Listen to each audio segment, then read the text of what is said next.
Os devotos buscam o êxtase em templos, terreiros, igrejas. Você vai conhecer a força de um Brasil iluminado pela fé. Vai seguir os caminhos que o devoto percorre na busca de um contato direto com o divino. Nas próximas semanas, seremos acompanhados nesses caminhos por especialistas, como o neuropsiquiatra e professor da Unicamp, Paulo Dalgalarrondo, que estuda as relações entre o cérebro e as práticas espirituais, Reginaldo Prandi, professor da USP, especialista em religiões afro-brasileiras, e o psicanalista Roberto Gambini. Isso é o que caracteriza as religiões do Brasil.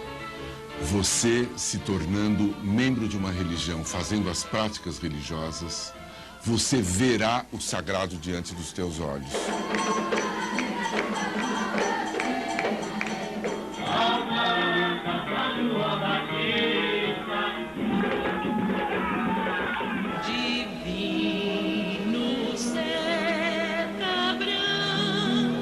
O primeiro destino desta viagem ao sagrado, o Vale do Amanhecer, em Brasília.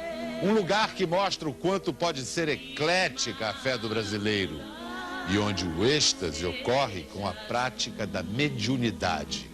A crença de que os homens podem se comunicar com seres invisíveis.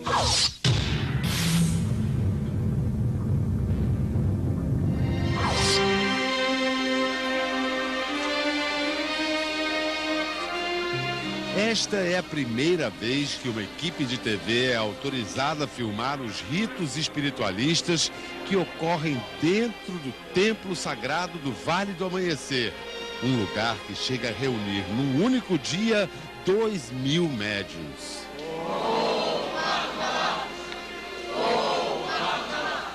Na doutrina espírita, médium é toda pessoa que sente, em algum grau, a presença dos espíritos. Vamos formar a corrente. Neste lugar, logo na entrada do templo, os médiuns acreditam estar em contato com seres espirituais muito evoluídos, mentores invisíveis que canalizam suas forças através dos médiuns em benefício de alguém que está no meio da roda.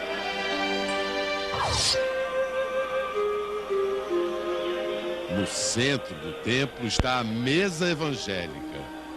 Segundo a doutrina do Vale do Amanhecer, aqui, espíritos sofredores recebem auxílio dos médiuns. O espírito sofredor é essencialmente aquele espírito desencarnado, seja recém-desencarnado ou desencarnado há mais tempo, que por suas dores, angústias, mágoas e realizações, ou pela pura incompreensão, não seguiu um destino melhor espiritualmente. Esses sofredores, que seriam pessoas que morreram, mas cujos espíritos permanecem presos à terra, entram no corpo dos médiuns que estão sentados. Os médiuns que estão em pé auxiliam, transmitindo energias positivas. Algo semelhante ocorre neste setor do templo sagrado do Vale do Amanhecer. Este é o chamado trabalho de tronos. A crença é que os pretos velhos e as pretas velhas, ex-escravos que possuem conhecimento espiritual, atuam incorporados nos médiuns, orientando e consolando os aflitos e libertando essas pessoas de forças negativas. O médium que recebe os espíritos, chamado apará, entra em êxtase espiritual. A partir do momento em que a força tomou o seu sistema, ele sente uma outra natureza dentro dele. Ele sente uma natureza muito mais sublimada, muito mais paciente, muito mais sábia. Ele sente. Divino seta branca. Na outra extremidade do templo está a imagem do grande mentor espiritual do Vale do Amanhecer, Pai Seta Branca, considerado um espírito de luz que em outras encarnações teria sido São Francisco de Assis e também um grande líder da nação Tupinambá. Pai Seta Branca, que segundo esta doutrina trabalha em sintonia com o princípio da caridade cristã, seria o líder de uma formidável variedade de entidades espirituais, chamada Corrente Indiana do Espaço. É uma corrente eclética que reúne espíritos de negros, índios, caboclos, ciganos, magos, sereias orientais. Estas imagens seriam recebidas dos planos espirituais por este artista médium, Joaquim Vilela. Ele aponta outro grupo de mentores da corrente do Pai Seta Branca. Entidades vindas do espaço em veículos chamados estufas. São comandantes das frotas. Ó, Simiromba, meu pai! Fora do templo ocorre o trabalho de estrela. A finalidade, segundo esta doutrina, é atrair espíritos muito negativos e ajudá-los a seguir em direção à luz. Esta médium trabalha com uma energia atribuída a Iemanjá, a rainha das águas na tradição afro-brasileira. Eu sinto só aquela vibração boa, como se estivesse nas águas mesmo. Os homens, chamados jaguares, usam calças marrons para evocar as roupas de Francisco de Assis. As mulheres são ninfas. Cada roupa se refere a uma corrente de seres espirituais. Ariana da Estrela Testemunha. Missionária Cigana Pagana Sol. Yurici Lua.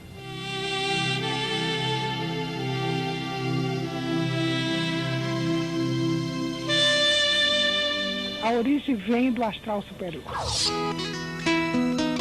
Este lugar e esta doutrina nasceram dos olhos de Tia Neiva, líder espiritual do Vale do Amanhecer, tida como clarividente pelos seguidores desta linha religiosa.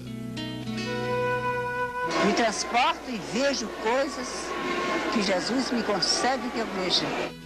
Tia Neiva morreu em novembro de 1985, há 20 anos. Nas décadas de 70 e 80, milhares de pessoas, inclusive artistas e políticos, vinham buscar a orientação dessa sergipana que teve uma vida muito dura. Ela ficou viúva aos 22 anos e ela ficou sozinha com 4 filhos. Aí ela foi e tirou a carteira de habilitação. Foi a primeira motorista profissional do Brasil. O filho Raul conta que era neste quarto que Tia Neiva entrava em êxtase mediúnico. Ela passou a ter esse fenômeno de ver espírito. O olhar dela era como se estivesse olhando o infinito. Então, como aquele olhar ali, ó. Como se estivesse distante. A missão de Tia Neiva cresceu. Compare o Vale do Amanhecer na época em que ela morreu e agora. Em torno do vale cresceu uma cidade de 30 mil pessoas. Hoje, o sucessor de Tia Neiva é o brasileiro, nascido no Líbano, Michel Hanna, que recebeu o título de Trino Sumanã, o maior na hierarquia da doutrina. Ele foi um dos que ajudaram a criadora do Vale do Amanhecer a expandir esta missão, que hoje se espalhou por outros templos no Brasil e no exterior. É assim que ele define o êxtase da prática mediúnica. A mediunidade é uma voz direta do céu. Através dela, dessa comunicação, a gente caminha. Em nome do Pai, do Filho e do Espírito, salve Deus. Domingo que vem, e templos evangélicos.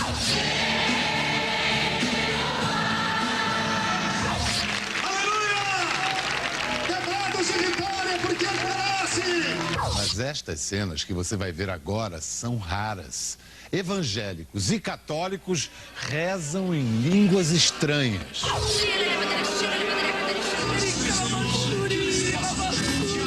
Que língua é essa que não faz sentido, que não tem significado, que parece mera repetição de sílabas?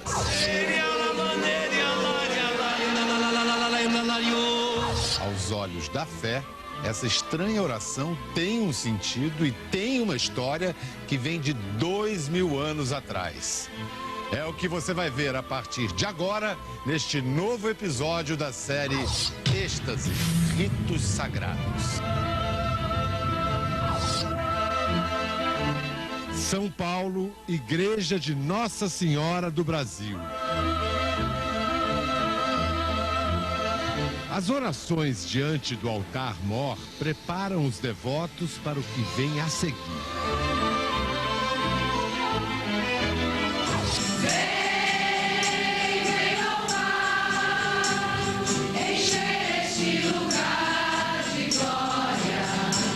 Os católicos carismáticos acreditam que nestas celebrações recebem os dons do Espírito Santo. Este é o que eles chamam de o dom de orar em línguas estranhas.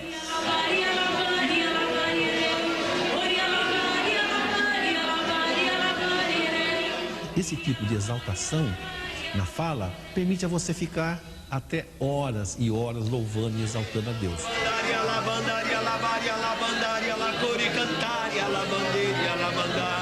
É uma linguagem que não tem tradução, ela não tem interpretação.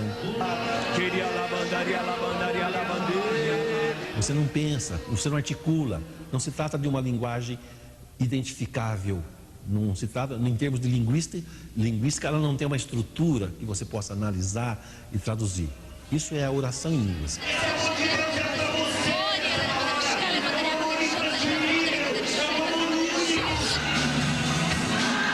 Sorocaba, São Paulo. Em outra celebração carismática, os devotos entram em êxtase.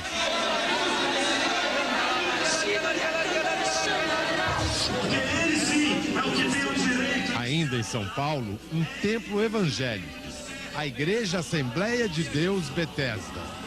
É uma religião pentecostal, protestante e não católica.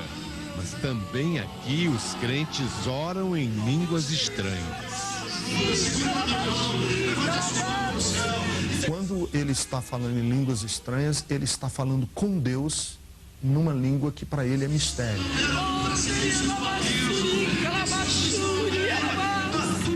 Ela é um fenômeno de transbordamento, que nós dizemos que é ultrapassar a barreira da linguagem.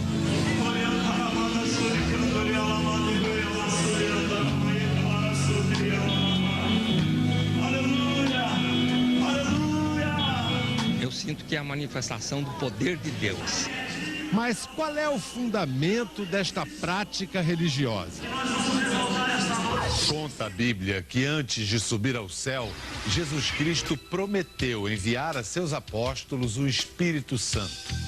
Na celebração de Pentecostes, 50 dias depois da Páscoa judaica, em Jerusalém, o Espírito Santo desceu sobre os discípulos de Cristo, inclusive a Virgem Maria, na forma de línguas de fogo. Então ocorreu o fenômeno das línguas. Os apóstolos falavam em sua própria língua, provavelmente o aramaico, e ainda assim, muitas testemunhas que não conheciam o aramaico, porque eram de outras regiões, entendiam o que os apóstolos diziam. No Pentecostes houve aquela efusão grande do Espírito Santo, então é interessante que o primeiro fenômeno é que os apóstolos falavam e todos entendiam. Depois houve muitas vezes esse fenômeno de glossolalia, de falar em línguas diferentes. Aquele fenômeno que se deu no dia de Pentecostes não ficou restrito ao dia de Pentecostes. Essa promessa iria se repetir em outras ocasiões. Quando você está muito feliz com algo que acontece, você começa a cantarolar muito mais usando sons do que palavras.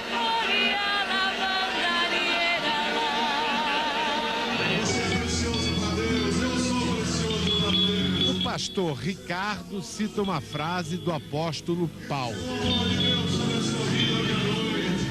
línguas estranhas são os gemidos inexprimíveis do Espírito que em mim ora ao Pai.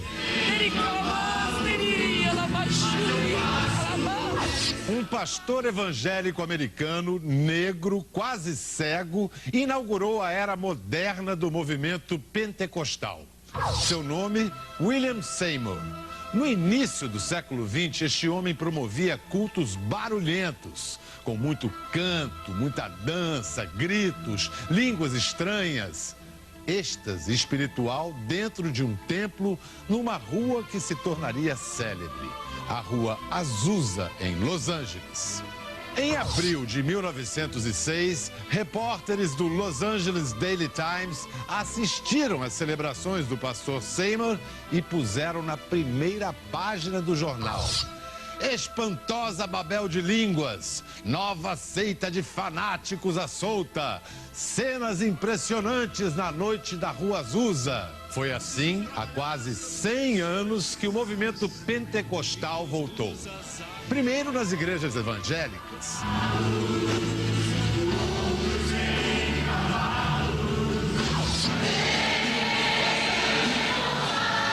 Mais recentemente, nos anos 60, também na Igreja Católica. Nós estamos orando em língua, é o próprio Espírito que vem e nos conduz a esse momento de oração. É uma experiência com Deus. Toda essa experiência que vivemos, ela tem como fruto e consequência uma paz interior muito grande. As pessoas da minha família começaram a dizer: não, você enlouqueceu, isso aí é coisa da sua cabeça, você criou isso. Mas eu tinha dentro de mim uma consciência muito clara. Algo de extraordinário estava acontecendo comigo.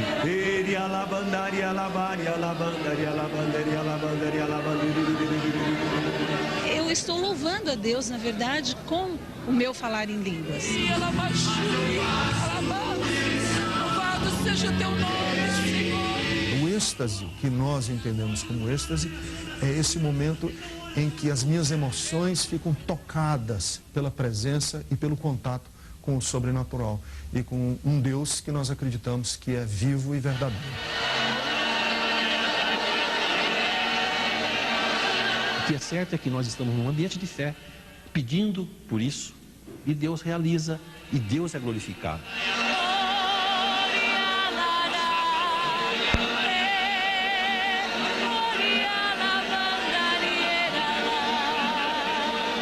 Domingo que candomblé mais tradicionais da Bahia permitiu que uma equipe de TV filmasse o momento exato em que um deus africano, Ogum, o guerreiro que abre todos os caminhos, se manifesta no meio do terreiro.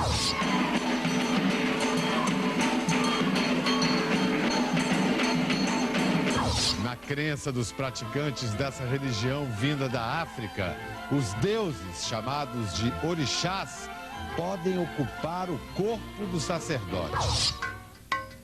Esta é Mãe Florzinha, ilustre descendente de uma linhagem nascida em Angola. Ela incorpora Ogum desde os 13 anos. Quem está manifestado é como se estivesse dormindo. Não vê nada, não ouve nada. Nessa escuridão dos sentidos, aparece o sagrado, o mágico. O sobrenatural é recebido com festa e com muito respeito no meio do terreiro. Começa agora mais um episódio de êxtase, ritos sagrados.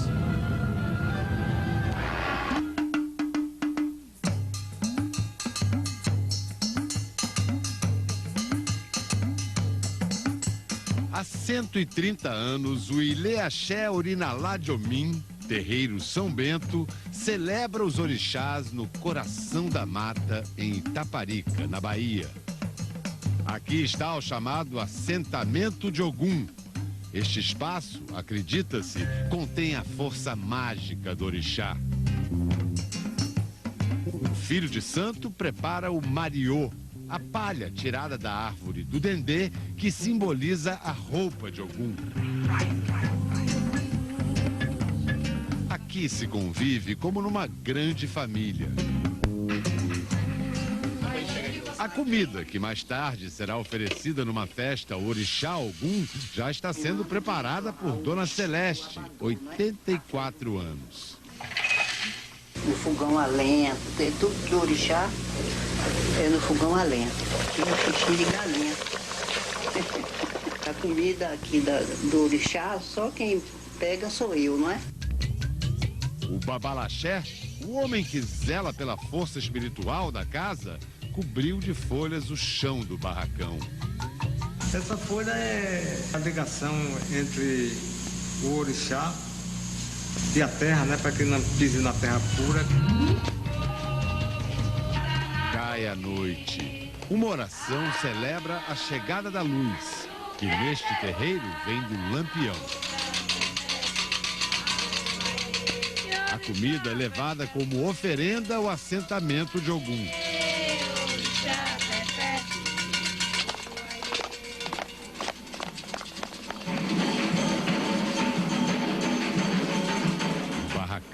O toque dos atabaques anuncia o início da cerimônia sagrada.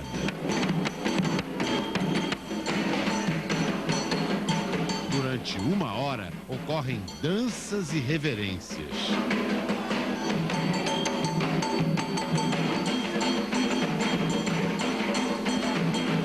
De repente, o corpo de Mãe Florzinha estremece com força. É o sinal, compreendido por todos, de que ela acaba de ser incorporada pelo orixá.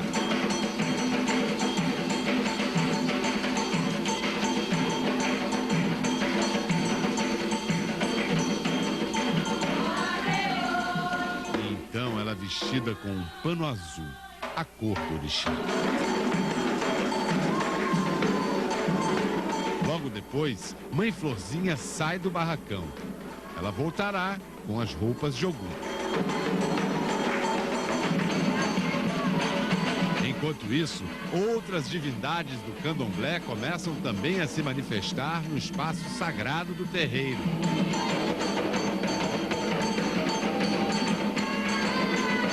Esta é Iansã, a orixá das tempestades, dos ventos, dos raios.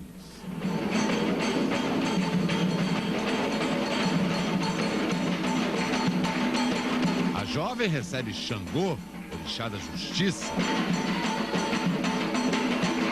Ela cumprimenta a avó, o pai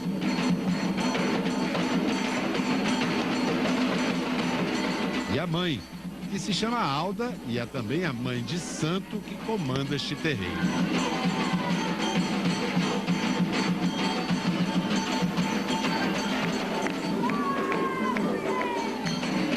Ogum está de volta, agora com sua espada.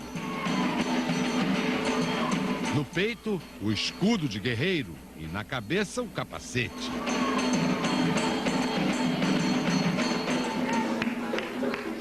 Agora, a mãe de santo faz uma representação simbólica. Ogum se veste para a guerra.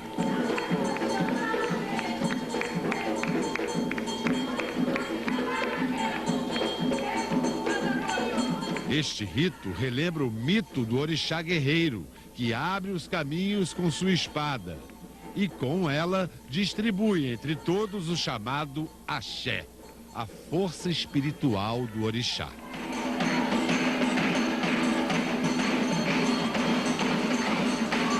Ogum vai embora. Há 60 anos, um fotógrafo francês chamado Pierre Verger desembarcou na Bahia e foi seduzido pelo candomblé.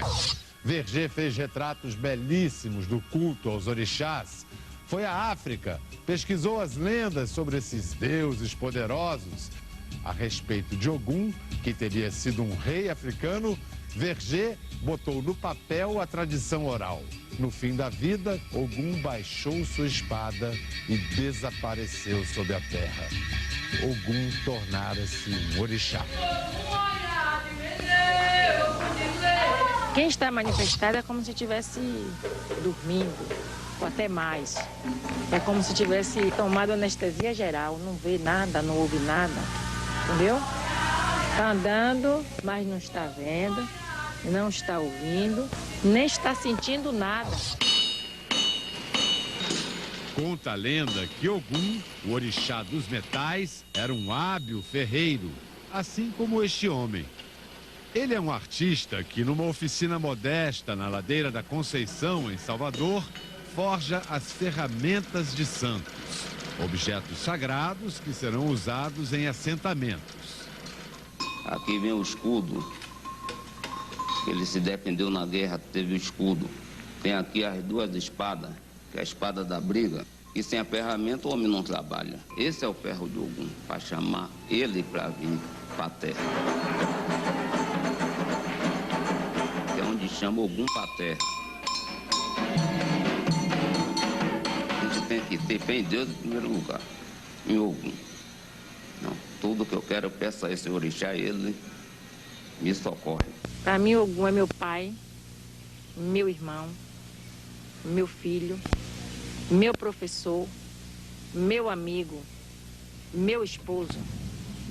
Ogum para mim é tudo.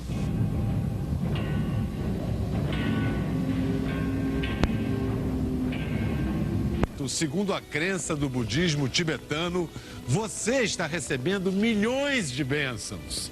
Ouça o vento.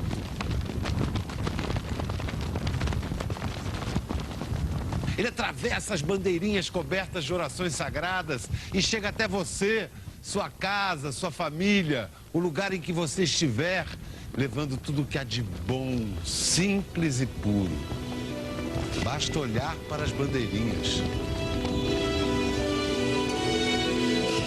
Basta olhar para os monumentos sagrados. Basta olhar para essas formidáveis rodas de oração. Basta olhar para o templo da terra pura. Diz a filosofia budista que contemplar estas imagens é o suficiente para que seu coração se encha de luz. Vamos conhecer esse lugar? Ele fica na cidade de Três Coroas, no Rio Grande do Sul. E lá se pratica uma disciplina que busca levar o homem a contemplar aquela que seria sua autêntica natureza. A natureza iluminada, sem aflições, repleta de amor e compaixão. Venha com fé. Começa agora mais um episódio de Êxtase, Ritos Sagrados.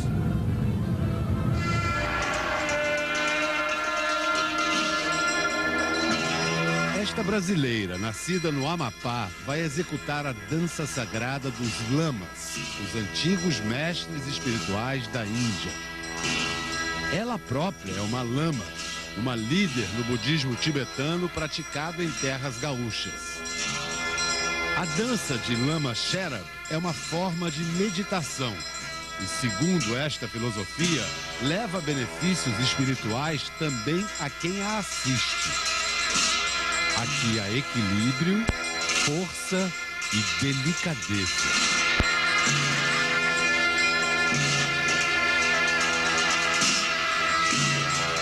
Você pode entrar em alguns momentos da dança num estado meditativo. Às vezes você pode sentir o seu corpo mais leve, né? Você não sente tanto o peso da roupa. Você pode entrar num estado, às vezes, de uma paz mental muito grande, de uma calma mental muito grande.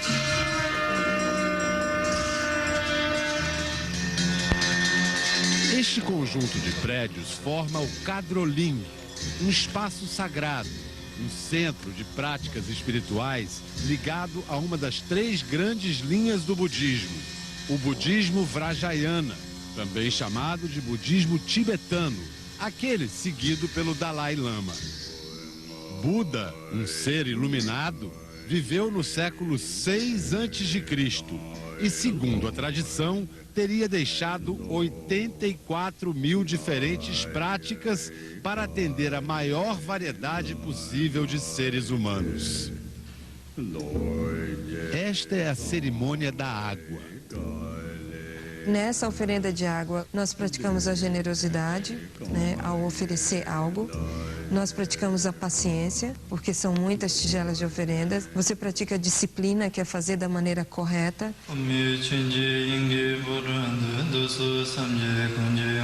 Esta cerimônia é uma oferenda de luz. Aqui também se exige delicadeza. e paciência para acender centenas de lamparinas.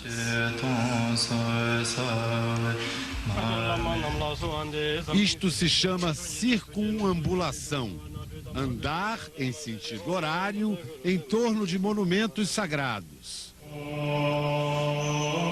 Os devotos também circulam em torno de gigantescas rodas de oração.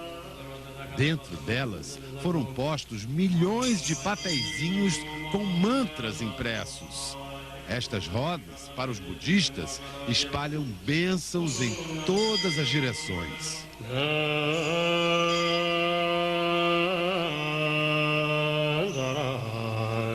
Ao recitar mantras neste lugar, o lama estaria recebendo e também espalhando com o vento uma infinidade de bênçãos em benefício de toda a humanidade.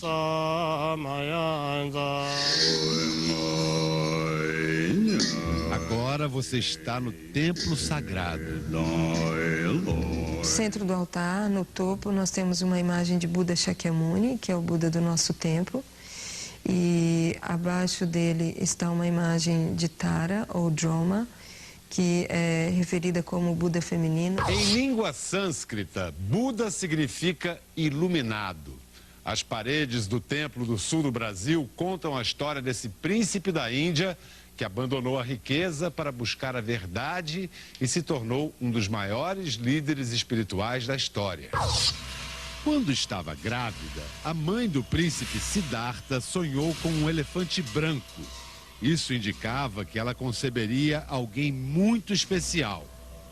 Siddhartha foi educado como um nobre, até que um dia saiu do palácio e conheceu o sofrimento causado pela doença, a velhice, a morte. Ele abandonou a riqueza, virou eremita e indagou como poderia o homem libertar-se do sofrimento. Um dia, Siddhartha se iluminou e começou a ensinar os seguintes princípios aos discípulos. Estamos presos num ciclo de existências. Então, nós morremos e renascemos múltiplas vezes, devido a um estado que no budismo nós chamamos de ignorância, que significa não reconhecer o que é a nossa verdadeira natureza ou verdadeira essência. O que nos impede de ver essa natureza são o que nós chamamos os venenos da mente, ou paixões. Orgulho, inveja, ciúme, desejo, apego, aversão, ódio, raiva. Este lugar onde a vida é tratada com tanta delicadeza que até as formigas são protegidas, nasceu do sonho de um lama tibetano, Shagdud Tulku Rinpoche. Rinpoche fugiu do Tibete com a chegada dos comunistas em 1959. Foi para o Nepal, depois a Europa, os Estados Unidos e chegou ao sul do Brasil há 10 anos, quando começou a construir este centro.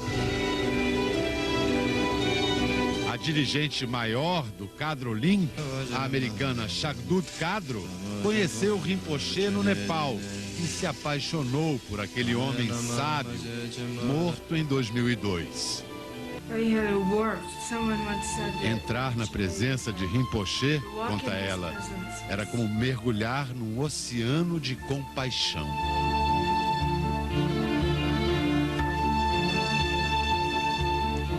Wading into an ocean of compassion. Madrugada. Toca o sino, que chama para a prática conhecida como puja.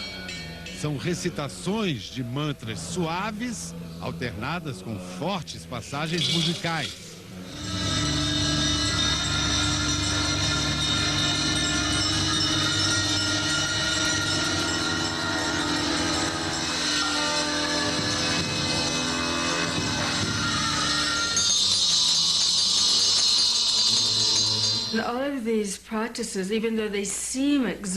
Todas as práticas que fazemos, por mais exóticas que pareçam, têm o objetivo de purificar a mente, de acumular mérito, virtude e ainda de nos levar ao reconhecimento da nossa autêntica natureza interior.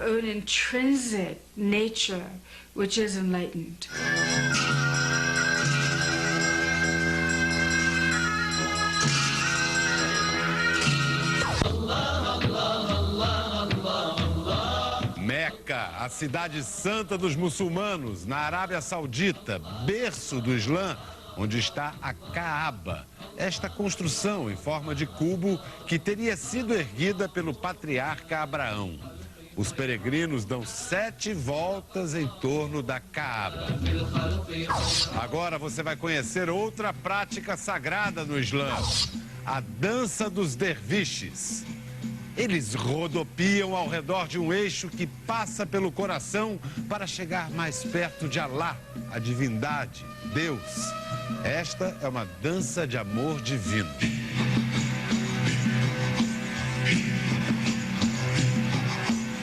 Começa agora mais um episódio de Êxtase, Ritos Sagrados.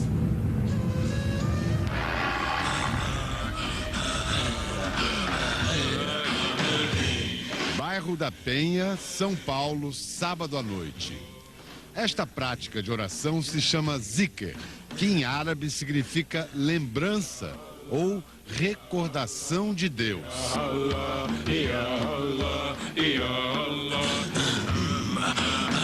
O que se busca com estas orações é uma aproximação amorosa com o Criador, Alá. Para estes homens, conhecidos como sufis, a experiência de Deus ocorre durante um doce arrebatamento. É uma prática espiritual que uma das possibilidades é que a pessoa, entrando em harmonia com o seu ser interior, né, ele consiga se harmonizar com a realidade divina também. Experimentar bênçãos de Alá. O sufismo é uma corrente mística dentro do islamismo. Seus princípios teriam sido transmitidos pelo profeta Maomé, que fundou a religião islâmica no século VII. Esta é outra prática de oração, o giro derviche. O derviche está sempre girando, né? E nesse processo o indivíduo acaba entrando em sintonia, né, com uma realidade maior, com a realidade da manifestação da vontade de Alá. Diz a tradição que foi um poeta quem criou a dança sagrada dos sufis, Rumi. Ele nasceu na Pérsia no século XIII d.C. Era descendente de uma importante família de teólogos do Islã. Rumi, arrebatado em êxtase místico, buscou a união com a divindade da mesma forma que o amante busca a amada. Rumi escreveu: que o amante seja desgraçado, louco, distraído. Sempre haverá alguém que esteja sóbrio para se preocupar com as coisas que vão de mal a pior. Deixe o amante ser, apenas ser. A mão direita, voltada para o alto, recebe as bênçãos de Alá.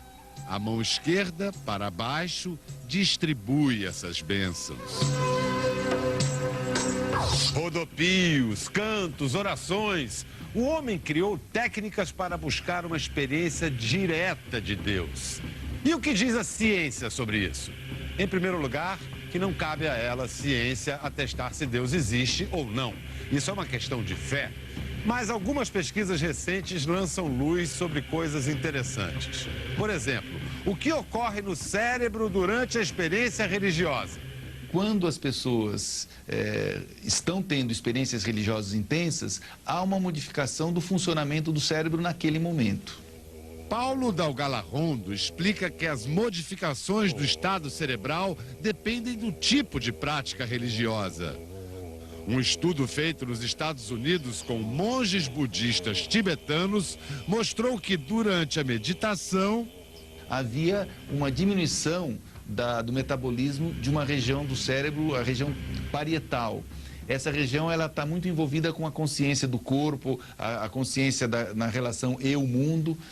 Ou seja, a atividade cerebral reflete a ação de quem medita.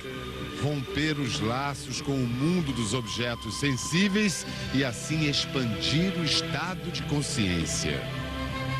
Um outro estudo feito na Europa revelou: os cérebros de um grupo de cristãos foram especialmente ativados pela leitura de um salmo bíblico, o Salmo 23, aquele que diz: o Senhor é meu pastor, nada me faltará.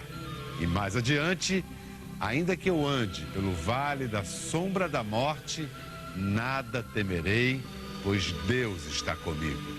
O estudo foi feito aqui no Instituto de Neurologia da Universidade de Düsseldorf, na Alemanha, em 2001. E nós viemos conversar com um dos coordenadores da pesquisa, o professor Rüdiger Seitz. Ele é protestante, muito religioso. Por isso, como neurocientista, se perguntava: será que o cérebro humano tem alguma área específica relacionada à fé das pessoas? Durante um ano, 12 pessoas, 6 religiosos e 6 não praticantes de qualquer religião, foram submetidos a testes. Quando eram lidos trechos da Bíblia, principalmente o Salmo 23, partes dos cérebros das pessoas ligadas à religião eram ativadas, o que é provado pelas tomografias. As partes do cérebro ativadas pela experiência religiosa são as mesmas ligadas às emoções e ao poder de memorização. Raul Marino Júnior, professor de neurocirurgia da Faculdade de Medicina da Universidade de São Paulo, autor do livro A Religião do Cérebro, é um defensor da chamada neuroteologia. O cérebro, afirma, pode funcionar como uma antena e captar o divino. Nesse momento que nós estamos sendo atravessados por milhares de raios cósmicos, por milhares de neutrinos, de fótons, por milhares de corpúsculos e de ondas vindas do universo inteiro. O doutor Marino defende que também existem ondas relacionadas ao divino e que essas ondas podem ser captadas pelo devoto durante sua prática religiosa. As antenas seriam os lobos temporais. Os lobos temporais são chamados na neuroteologia de sexto sentido. É esse lobo que, somente o lado direito, permite conhecer o divino sem ajuda externa. A experiência religiosa, a religiosidade é um fenômeno humano extremamente complexo, rico e que não se reduz à ativação de uma pequena área cerebral ou a um padrão neuronal, mas também tem aspectos culturais que são muito importantes, aspectos históricos. Nesse sentido, nós não podemos reduzir a experiência religiosa e a religiosidade a um centro cerebral.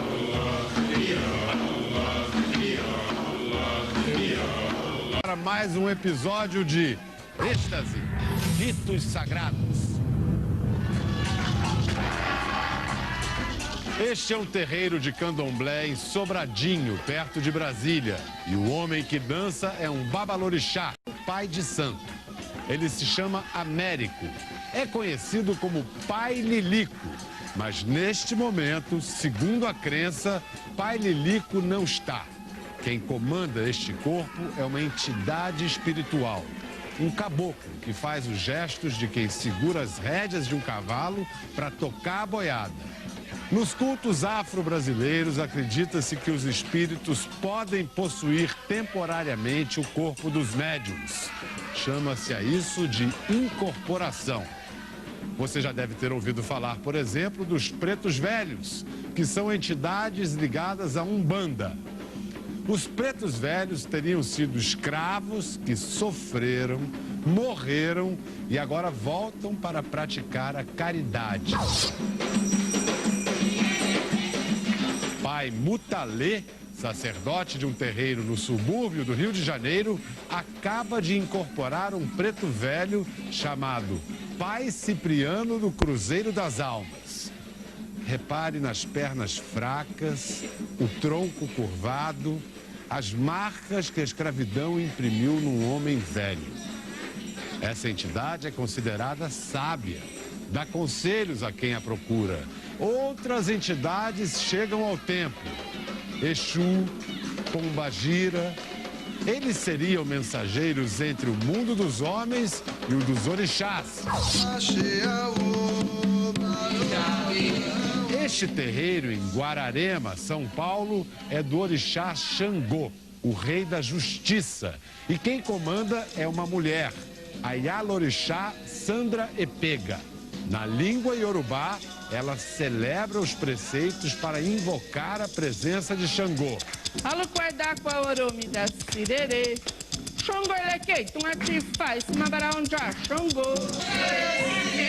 O momento em que o orixá ocupa o corpo da médium.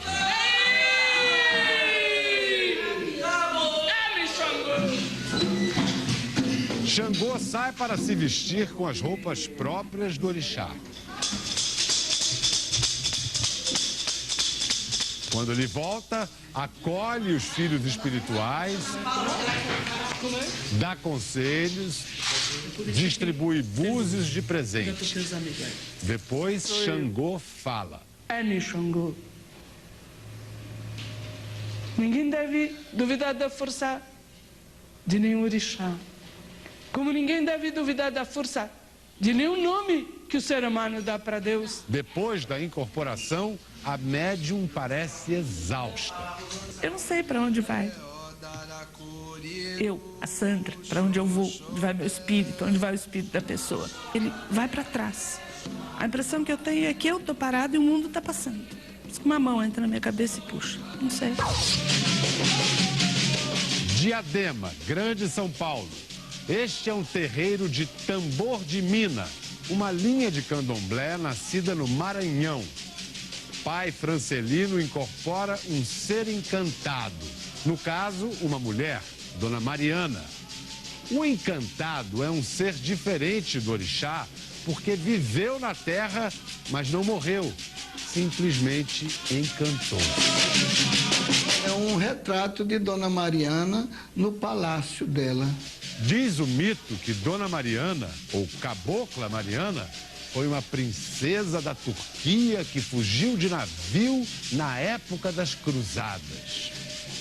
O que se sabe é que esse navio teria sido levado pelas correntezas, ele teria se desviado, naufragado na costa maranhense, e ali ela teria se encantado.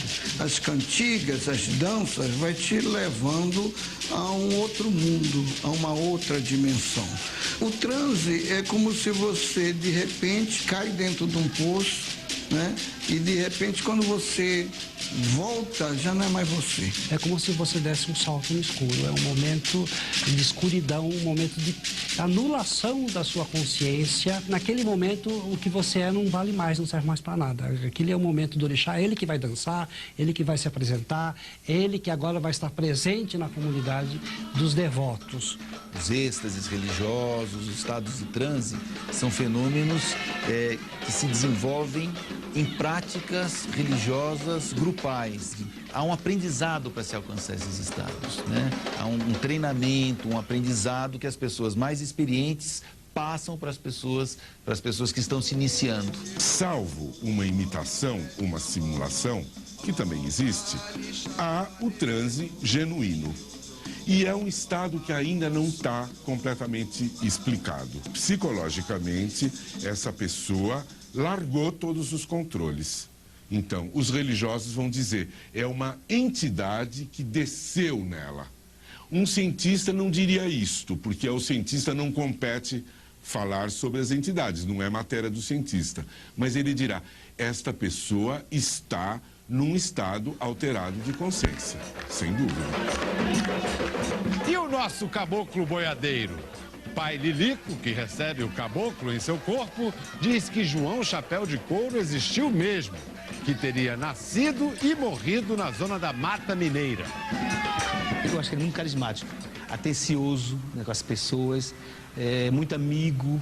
Eu acho que o mais marcante desse caboclo é a humanidade dele, que ele tem essa capacidade de ter essa relação com toda a comunidade, de ser amigo das pessoas. Pai Lilico não permite que a incorporação do boiadeiro seja filmada. Ela ocorre nesse quarto, cercada de mistério. Demora, mas o boiadeiro sai.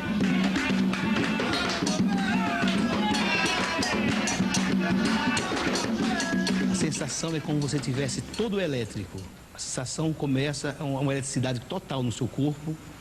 Você sente seu coração desse tamanho, o coração começa a crescer todo, você se sente gigante, você vai crescendo. E aí começa a visão falhar, aí é a hora que ele entra em transe. Os filhos de santo de Pai Lilico também incorporam no terreiro do boiadeiro. Minha entidade se chama um caboclo de pena, seu Juremeiro. É um caboclo agressivo, é um caboclo nativo.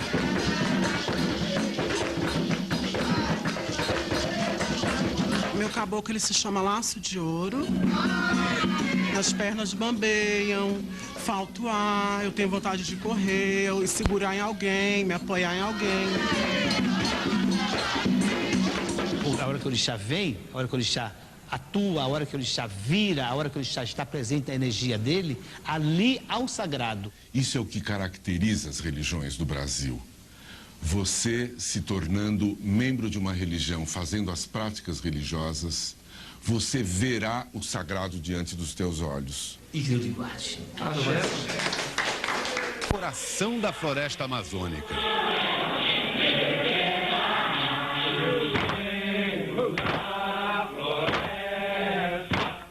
Assim é preparado o Santo Daime, uma bebida que provoca visões e, segundo a crença, conecta o homem com o divino.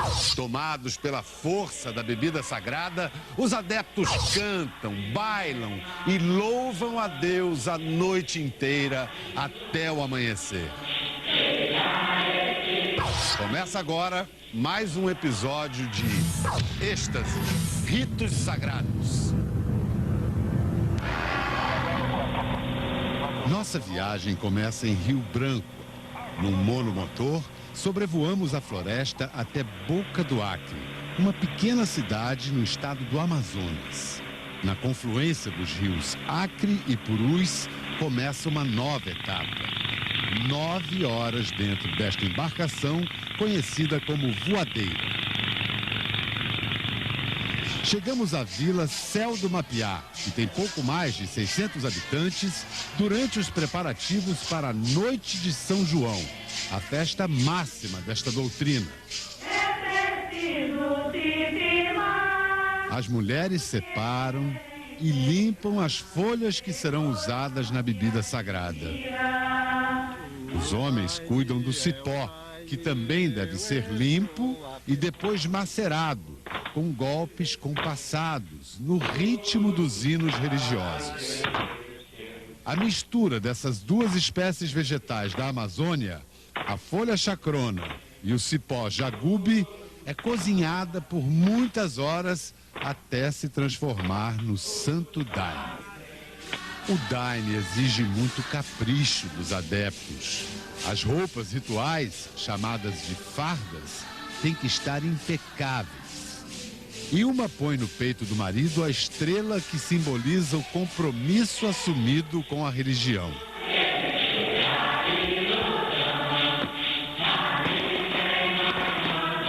O Inário de São João começou. O Santo Daime é uma doutrina musical.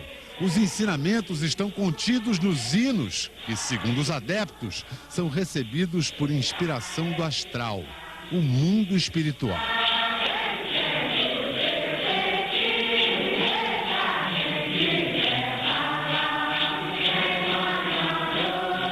Os homens bailam de um lado, as mulheres do outro. As fardas simbolizam que os adeptos são soldados da rainha, a soberana Virgem Mãe, que está representada na coroa usada pelas mulheres.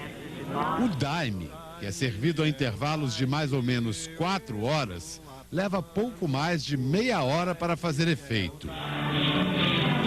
A experiência é interior, íntima, discreta. Este é o padrinho Alfredo, o comandante da igreja. Seu rosto voltado para o alto, a expressão dos olhos sugerem que ele está em êxtase espiritual. O trabalho, que só é encerrado quando ninguém mais está sob o efeito do daime, durou 14 horas, até o dia nascer. A doutrina do Santo Daime foi fundada na década de 30 pelo maranhense Raimundo Irineu Serra, que trabalhou no Acre como seringueiro e depois como guarda de fronteiras. Mestre Irineu chamava a atenção pelo tamanho. Era um negro forte, de 2 metros de altura. Na fronteira com o Peru, Irineu conheceu a bebida indígena ayahuasca, que em língua quechua, falada pelos antigos incas, significa cipó das almas. Numa certa noite, Irineu tomou a bebida e teve uma visão. Uma senhora muito formosa lhe apareceu sentada num trono sobre a lua cheia. Aí ela fala para ele, me diz uma coisa, o que tu tá achando que eu possa ser? Irineu olhou para aquela senhora, pensou. Aí ele disse, a senhora para mim é uma deusa universal. Aí foi quando ela disse, pois da agora por diante nós temos compromisso. Irineu não teve dúvida. Ele tinha acabado de assumir um compromisso com a Virgem Soberana Mãe, que ele chamou de Rainha da Floresta e identificou como Nossa Senhora da Conceição, a própria Mãe de Jesus. Essa visão deu origem à doutrina do Santo Daime, que é um rogativo. Dai-me força, dai-me luz, dai-me amor. É o que se pede ao tomar a bebida. A visão provocada pelo Santo Daime é chamada pelos adeptos de miração. É um estado de desprendimento. Né? No próprio instante que você se desprende, se desapega com as coisas ao seu redor, você naturalmente vai para outra dimensão. Em sua miração, Mestre Irineu recebeu da Virgem Mãe um globo terrestre que simboliza união. Então, ele uniu nesta religião uma bebida sagrada dos índios, a doutrina cristã e ainda entidades dos cultos afro-brasileiros. Quem criou esta nova Jerusalém no meio da floresta foi um discípulo direto do Mestre Irineu, o padrinho Sebastião Mota, morto em 1990, pai do atual comandante.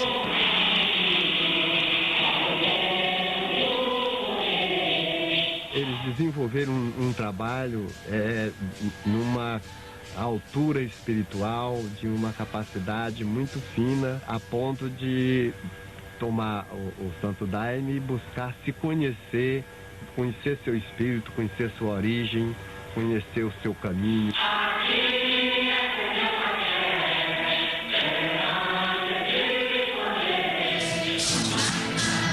Padrinho Sebastião espalhou o Santo Daime pelo Brasil. A primeira igreja criada fora de Rio Branco foi o Céu do Mar, no Rio de Janeiro, em 1982.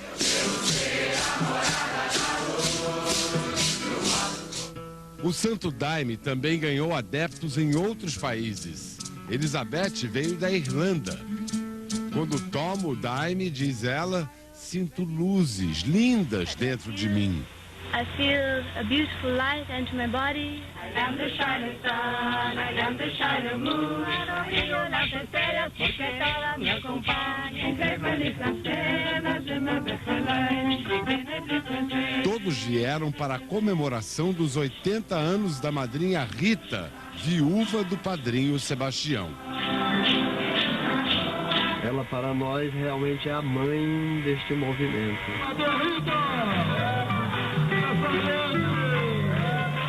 Alex Polari, que participou da luta armada durante a ditadura militar na década de 70 e esteve preso 9 anos, é hoje um dirigente do Santo Daime. Ele diz que a bebida proporciona autoconhecimento. Quem buscar o Santo Daime nessa intenção de buscar uma droga, não vai encontrar aquilo que o Santo Daime tem para oferecer. Em 1987, depois de vários estudos, o governo brasileiro reconheceu e assegurou o direito do consumo religioso da ayahuasca. Mas é preciso alertar. Na avaliação da Associação Brasileira de Psiquiatria, uma substância chamada DMT, dimetiltriptamina, contida na folha chacrona, é um agente alucinógeno potente. Há casos principalmente jovens, adolescentes, que utilizaram ayahuasca e desenvolveram sintomas psicóticos, desenvolveram sintomas do tipo da esquizofrenia. Nesse sentido, a ayahuasca ela sempre deve ser utilizada com cuidado dentro do contexto religioso cultural. E pessoas que já tenham sintomas ou experiências psicóticas devem ser desencorajadas de utilizar a ayahuasca. O psiquiatra Carlos Renaud toma o Daime há 25 anos e já atendeu a centenas de pacientes que também usam o Daime. O efeito básico do Daime é induzir a pessoa, através de uma alteração de consciência, a esse contato reflexivo consigo mesmo. Vamos triunfar. Domingo que minha parte eu esperei. Os adeptos da Barquinha cantam salmos dentro da igreja e depois saem para o terreiro de Umbanda. Dado pelas terrainhas, São Sebastião, bambeia, bambeia sem parar. E mais, esses marinheiros do mar sagrado, em êxtase, bailam dentro de um coreto, daqueles de pracinha do interior.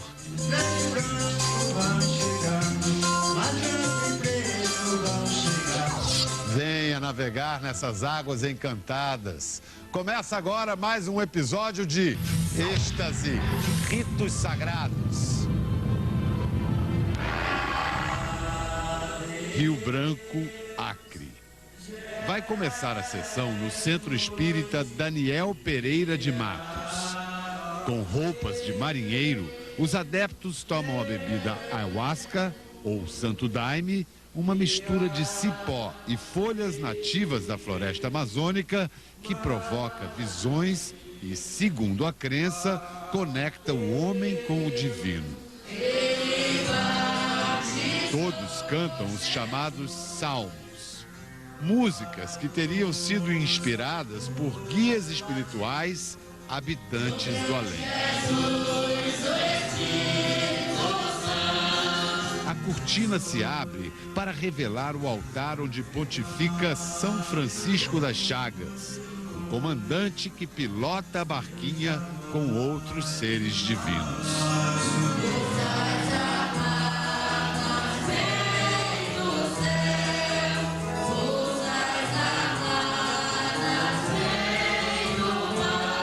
A bebida provoca o êxtase e assim começa a viagem da Santa Barquinha, cuja missão seria resgatar as almas dos mortos que sofrem no mundo espiritual e levá-las pelo mar sagrado do Daime até os pés de Jesus Cristo, onde está a salvação.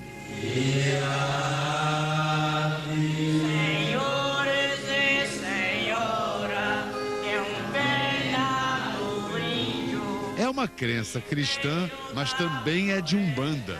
Entidades invisíveis, conhecidas como caboclos, supostamente se manifestam nos médiuns para afastar as forças negativas. O colorido das fardas chama a atenção.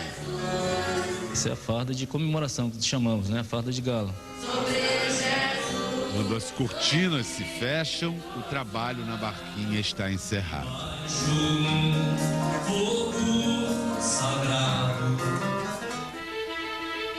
Este é outro centro da barquinha. Centro, Espírito, Luz, Amor e Caridade. E este é o mestre Juarez, 81 anos, o presidente do centro, um patriarca da floresta. Chegou agora. 29 de junho, começa a celebração da Noite de São Pedro. Dentro da igreja, orações e salmos são entoados. Da igreja, saem todos para o terreiro de Umbanda, onde são feitas as chamadas obras de caridade. Acredita-se que várias entidades espirituais descem ao terreiro para expulsar os espíritos malignos. O efeito do daime é chamado de miração. Mas a miração, para mim, é um deslocamento. Um deslocamento desta vida para os planos espirituais. salve o sol. O daime, um agente químico que altera as percepções, seria usado na prática da mediunidade, que é o contato do homem com os mortos ou com os seres encantados do mundo sagrado. Mestre Juarez assovia, chama a força do daime. Ele estaria incorporando um encantado. Louvado seja meu Senhor Jesus Cristo. Uma entidade poderosa no universo da barquinha. O príncipe dragão do mar. Sou do reino de coral, das profundezas das águas sou um encanto. A barquinha foi criada há 60 anos por este homem, Daniel Pereira de Matos, maranhense que se mudou para o Acre, um boêmio, amigo do copo e do violão. Contam que depois de uma noite de farra e bebedeira, Daniel acordou às margens do rio Acre e teve uma visão. 2 anjos desceram do céu, trazendo nas mãos um livro azul. E nesse livro estaria revelada uma nova doutrina cristã. Daniel largou a cachaça, começou a tomar daime e deu início à missão da barquinha. De volta à igreja do mestre Antônio Geraldo. Os fiéis tomam o daime e se dirigem ao coreto, ao lado da igreja. Começa o bailado. Depois que a bebida faz efeito, cada um segue seu estilo de dança e cada estilo pertence a uma determinada falange de seres espirituais. Aí vão os pretos velhos da Bahia. Acredita-se que algumas destas pessoas estejam incorporadas por espíritos. E são as canções que vão chamando esses espíritos. A barquinha é uma das 3 religiões nascidas no Brasil que usam o chá ayahuasca como bebida sacramental. Domingo passado você viu a igreja do Santo Daime, onde os adeptos cantam e bailam a noite inteira. Agora você vai conhecer a União do Vegetal. A maior das 3 religiões em número de seguidores. São em torno de 15 mil. Pela primeira vez, uma equipe de TV foi autorizada a filmar uma sessão da União do Vegetal. Porto Velho, Rondônia. Aqui a bebida sagrada é chamada de huasca, ou simplesmente de vegetal. Durante todo o ritual, os adeptos permanecem sentados esperando a borracheira, como é conhecido o efeito da bebida. O mestre vai de um em um e pergunta: como vamos? Tem borracheira? Tem luz? Senhora, como vamos? Tem borracheira? Luz? Senhora, como vamos? O verdadeiro homem. Depois são entoadas as chamadas. Cânticos que transmitem ensinamentos. Certo dia um homem esteve aqui. Quando todos estão sob o efeito do vegetal, em plena borracheira, ouvem gravações de MPB. Pode ser Roberto Carlos. Esse aqui um dia vai voltar e nos mesmos campos procurar o que plantou. A borracheira é a manifestação da força superior. No nosso interior, que bebemos vegetal, então nós somos o aparelho que recebemos essa força. Uma luz muito intensa. Segundo a crença da União do Vegetal, foi um importante personagem bíblico, o rei Salomão, quem descobriu o vegetal e passou esse conhecimento a um homem chamado Caiano. Séculos depois, Caiano teria nascido de novo, na Bahia, com o nome de José Gabriel da Costa. O brasileiro Mestre Gabriel.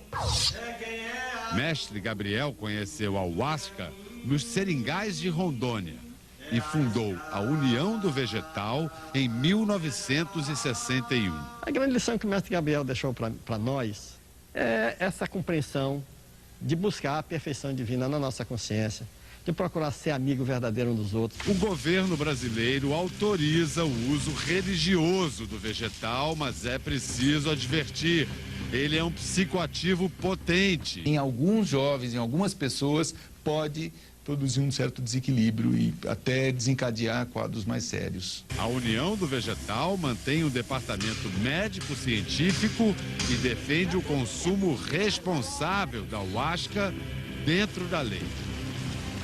Domingo que vem, afro-brasileiros e ainda se misturou com o catolicismo popular.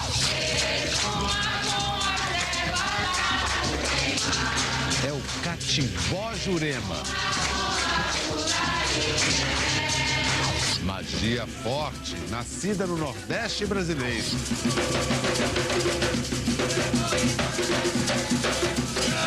Começa agora o último episódio de Êxtase, Ritos Sagrados. Pode ser no terreiro, pode ser na mesa, pode ser no chão. Aí no alto da Serra Negra, chegou seu Zé da Virada. Primeiro, os mestres que vivem no mundo encantado, as cidades da Jurema são invocados com essas cantigas chamadas toques. Ó meu cruzeiro divino, vós que tem a luz suprema. Então o mestre parte da sua cidade encantada e desce. Ele assume o corpo do juremeiro e sacode pra valer.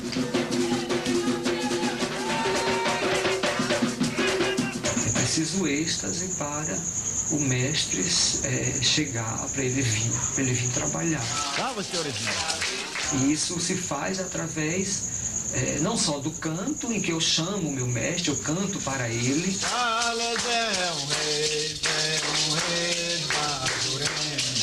Mas também da bebida. Eu preciso beber a Jurema.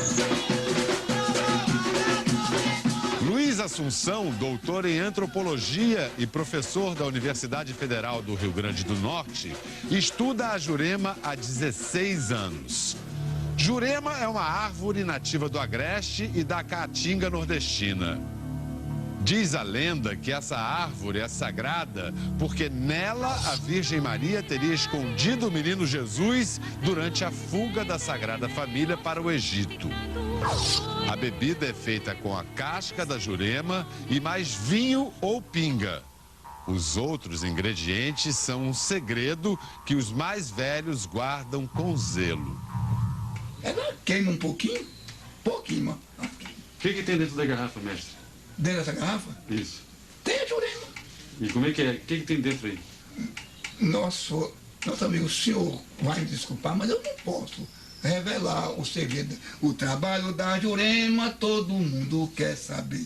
Como o segredo da beira, trabalha sem ninguém ver.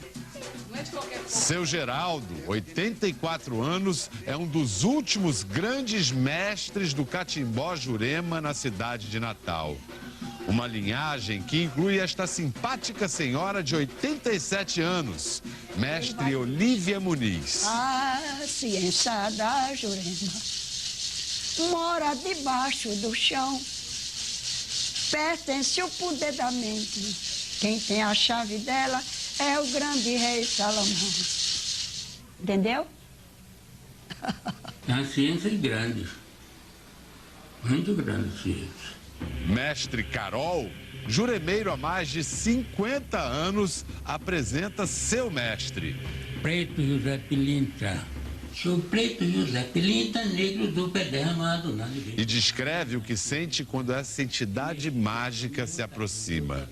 Eu sinto do lado de outro, eu vejo quando ele chega. Viva Deus no mundo, viva Deus no mundo e salve Zé. Zé Pilintra aparece aqui, supostamente incorporado num mestre da nova geração, mestre Marconi, que trabalha na linha da Jurema de mesa. Cidade linda, oh cidade linda. Este arranjo na mesa simboliza as cidades mágicas da Jurema, onde vivem os mestres invisíveis. É a cidade da Jurema que traz toda a força para os discípulos mestres que vêm ao redor. Por que a água é um elemento importante? Porque a água é quem traz a força da natureza. É um mundo imaginário, sobrenatural, que está em outro plano, né? Está no plano que eles chamam plano encantado. Esta é a chamada Gira de Jurema. E ela ocorre dentro de uma casa comandada pelo mestre Jeová, filho espiritual de mestre Carol. Agora chegam ao terreiro os caboclos juremeiros.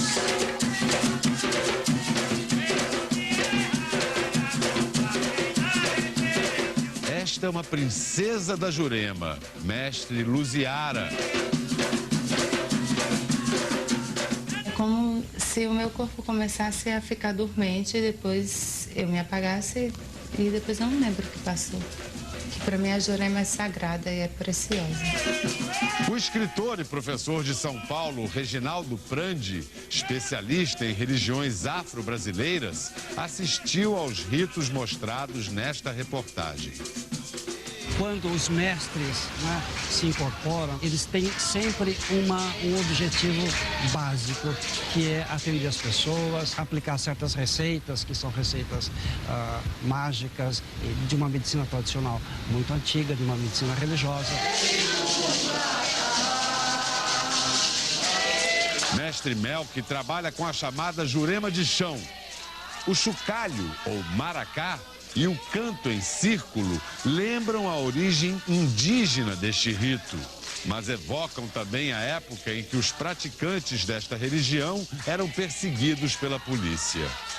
O mundo religioso afro-brasileiro sempre foi perseguido, sempre foi visto como uma prática religiosa inferior, como uma prática relacionada ao mal, né?